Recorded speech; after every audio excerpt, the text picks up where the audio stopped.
আসসালামু আলাইকুম। ইতিমধ্যে আপনারা জানেন যে আমাদের দেশের বিভিন্ন জায়গায় বন্যা হচ্ছে, তার মধ্যে ফেনী অন্যতম, ইভেন নোয়াখালীতে আছে, কুমিল্লাতে আছে। তো আপনারা জানেন যে কুমিল্লাতে, নোয়াখালী, লক্ষ্মীপুর, ফেনী এবং আরো বিভিন্ন দেশের অনেক জায়গায় বন্যা হচ্ছে। তো এই মুহূর্তে একসাথে অনেকগুলা জায়গায় বন্যা হওয়ার কারণে হয়তোবা সব জায়গায় এখন আমরা যেতে পারছি না। এই মুহূর্তে আমরা ফেনীর উদ্দেশ্যে রওনা দিব। তো ইনশাল্লাহ সবাই আমাদের জন্য দোয়া করবেন যেন ফেনীবাসীর পাশে আমাদের সামর্থ্য অনুসারে আমরা তাদের পাশে থাকতে পারি। আসলে আমাদের হুট করে ডিসিশন নেওয়া, রোমান ভাই হঠাৎ করে বলতেছে যে ভাই আমাদের যাওয়া উচিত। আমরাও মনে মনে চিন্তা ভাবনা করতেছিলাম, তারপরেও আমাদের সাধ্যমতো যতটুকু পেরেছি, মানে জাস্ট আমরা ওখানে ইন করার পর তো মানুষ আমাদের দিক তাকেই থাকবে, সেজন্য আমরা কিছু প্রায় 250 মতো নিয়ে নিছি।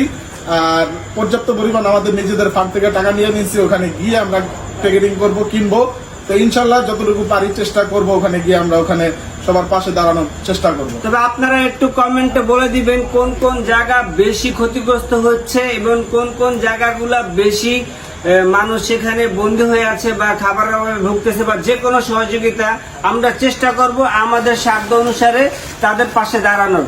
করে আরেকটা বিষয়, যে যেখান থেকে পারেন যার যার সাধ্য মতো আপনারা মানুষের পাশে দাঁড়ান, প্রতিটা মানুষের সাপোর্ট করেন, হেল্প করেন। মানুষ মানুষেরই জন্য।